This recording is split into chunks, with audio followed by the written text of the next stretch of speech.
Coucou, un petit point aussi pour la maladie de Lyme sur les traitements que j'utilise à l'heure actuelle et donc un point sur la maladie. Donc j'ai contracté une maladie mortelle, on ne sait pas trop ce que c'était, quel type de parasite ou autre, on pensait que c'était la malaria, c'était en Afrique en 2007. Et moins d'une année après, j'ai contracté une neuroborréliose. Et donc, d'année en année, les symptômes se sont amplifiés jusqu'à être H24 à partir de 2015-2016. Et donc, alors beaucoup d'épisodes qui ressemblaient d'abord au palu. Et puis, enfin bon, je ne vais pas rentrer dans les détails. Mais on a découvert donc la maladie de Lyme en 2018, fin 2018.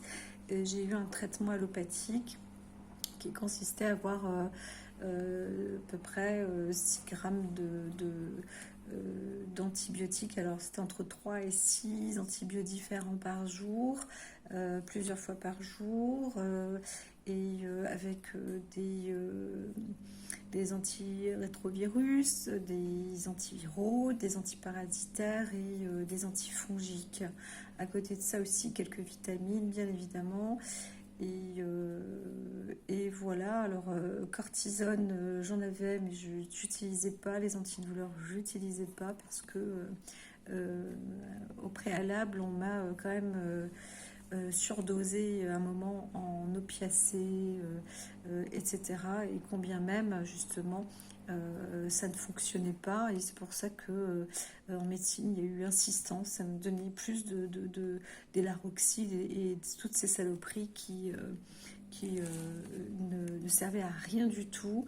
Et ça n'arrangeait de toute façon, en plus, rien du tout à mon état de santé. Euh, donc là, je dirais à l'attaque de cette bactérie qui s'en donnait à cœur joie d'envahir le corps et de faire donc réactiver certains virus et associés à plusieurs parasites.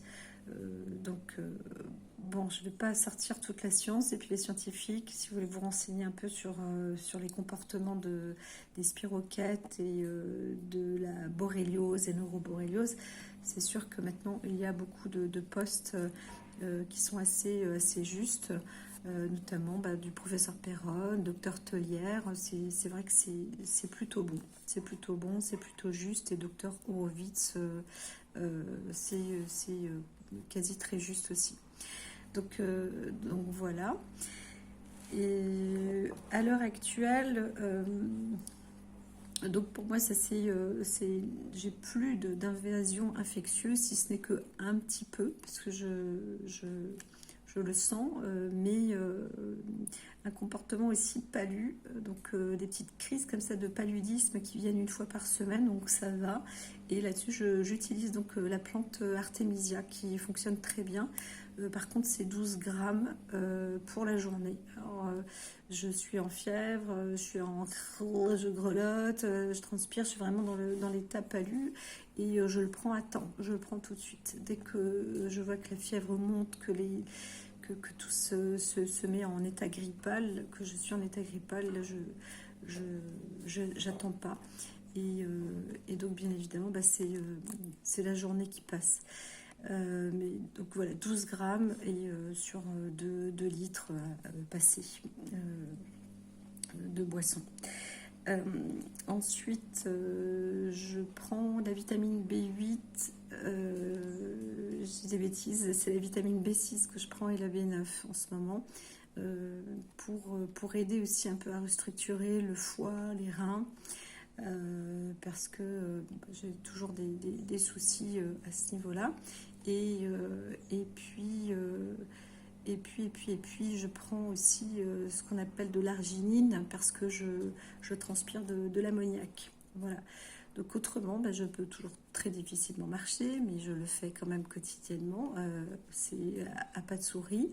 Et puis, c'est rare que ce soit dynamique, mais ça arrive. Par contre, ça dure pas longtemps. Et puis, mais je pense qu'il y a un problème de la moelle. Alors, je ne sais pas si c'est lié à la maladie de Lyme, mais en tout cas, je pense qu'à l'intérieur, ça a été un peu rongé là, dans les vertèbres. Et il y a des kystes aussi qui se forment. Donc il doit y avoir aussi des pincements ou des choses comme ça. Et peut-être que ça peut expliquer la neuropathie, parce que je fais la neuropathie et de la vascularite. Donc ça a été aussi détecté avant qu'on comprenne que c'est lié aussi à la maladie de Lyme. Donc la bactérie, moi je pense elle est là pour la vie, hein, c'est pas... peut-être que ça partira grâce à une forme de vaccin, mais pas le vaccin que j'ai pu voir à l'heure actuelle avec une société qui va encore utiliser une sorte de vieux système, c'est-à-dire de mettre une souche inactive dans le corps et le corps doit se débrouiller encore pour l'éliminer. Donc là, ça sert à rien. Pour les personnes atteintes de la maladie de Lyme, il y a plein de souches inactives justement où le corps doit se débarrasser et puis ça fait des phénomènes ERX. Donc c'est en plus douloureux. Moi, je ne sais pas du tout où ils vont là-dessus. Je suis plus maintenant pour le vaccin ADN ou ARN Messenger, là, comme j'ai vu avec le Covid. Avec la Covid, ça quand même, personnellement, moi, ça m'a beaucoup aidé. Mon corps est beaucoup plus fort, donc c'est quand même plus supportable de souffrir. Combien même les tendons tire, combien même j'ai des crampes, des choses comme ça. Voilà, je reste là-dessus. Et puis j'utilise des probiotiques à l'heure actuelle. Et là aussi, pareil, de mélanger antibiotiques avec des probiotiques, c'est une aberration. Moi, je vous le déconseille en tant que professionnel naturopathe. Et je le déconseille parce que ce sont un probiotique, c'est plus un complément alimentaire qu'une vitamine déjà, donc ça pourrait être presque classé comme un médicament. Donc en plus ça va dépendre des types de probiotiques qu'on prend parce qu'il y a des souches maintenant inimaginables. Et effectivement dans le corps on en a beaucoup, mais là je vois qu'il existe aussi, ça circule, des probiotiques qui font partie de souches animalières, de souches végétales, combien même c'est synthétisé comme ça, transformé en laboratoire, reconverti, transformé, transmuté, et puis effectivement ça peut donner une aide sur le système immunitaire, donc ça peut être très étonnant. J'ai vu il n'y a pas longtemps avec une personne qui m'a transmis un probiotique qu'elle prend. J'ai eu une réponse qui était positive pourtant, et en lisant, en recherchant, je dis ouais, mais comment c'est possible que ce soit que j'ai des informations positives pour elle sur ce probiotique, combien même elle ne doit pas le prendre maintenant, mais peu importe. Et donc bon ben voilà, ça peut être adapté et tout, mais en vrai, ça ne se prend pas avec un mélange d'antibiotiques. Quand vous faites un traitement d'antibiotiques, vous gardez les antibiotiques, vous prenez à la rigueur quelques vitamines, beaucoup dans les fruits, des légumes, et de la protéine, mais pas des probiotiques. C'est l'empire contre-attaque des deux côtés. Voilà. Donc, on prend des probiotiques après traitement antibiotique et on peut même juste après oxygéner plutôt d'abord, donc utiliser même de la menthe, faire des tisanes à la menthe, respirer un petit peu de la menthe, mettre un peu d'huile essentielle de menthe entre les orteils, voilà, des choses comme ça. Et puis surtout s'oxygéner, hein, c'est avec ou sans, il faudrait s'oxygéner régulièrement. Et ensuite utiliser donc des antibiotiques. Donc, quand ça donne très très mal à la tête, moi je les déconseille fortement parce que même si c'est réduire une dose, ça va dépendre, mais il y a vraiment une transformation violente dans les intestins et c'est pas toujours très très bon. Voilà. Je vais encore trop parler. Dire que que bon, à l'heure actuelle, je suis contente. Ça fait 8 mois que je n'ai plus recours à ces traitements contre la borréliose. Il arrive parfois quand les crampes sont vraiment qu'elles s'installent de trop, parce que des petites crampes éparses, ça va ici, ça va là, c'est par ici, c'est là, c'est dans le crâne, c'est dans la cheville, dans les talons. Bon, ça, mais quand ça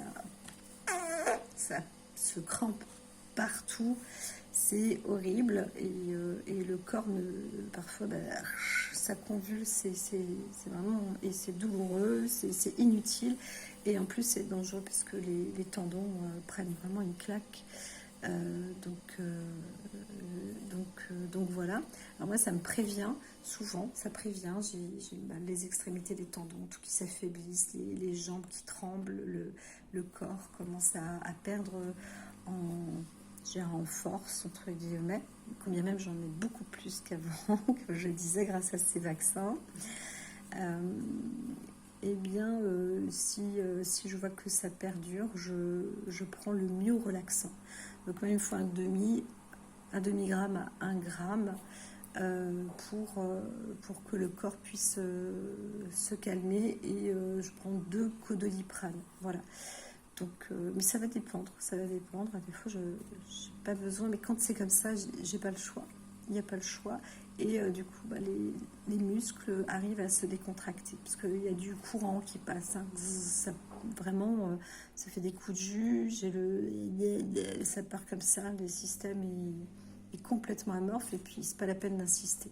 Donc, et combien même allongé, eh bien, ça continue. Le corps est contracté, le courant passe, le système nerveux s'emballe, tout bêtement. Donc voilà. J'espère que ça informe et ça donne de la bonne information pour ceux qui sont atteints de la maladie de Lyme et de la fibromyalgie. Hein. C'est pas du même acabit, mais c'est des choses qui se ressemblent. Voilà. Si, je pense qu'on a de la chance pour l'instant, les personnes atteintes de la maladie de Lyme, fibromyalgie, c'est qu'on ne subit pas des traitements d'injections anti-inflammatoires et tout. Enfin, moi, je ne suis absolument pas pour ça. Je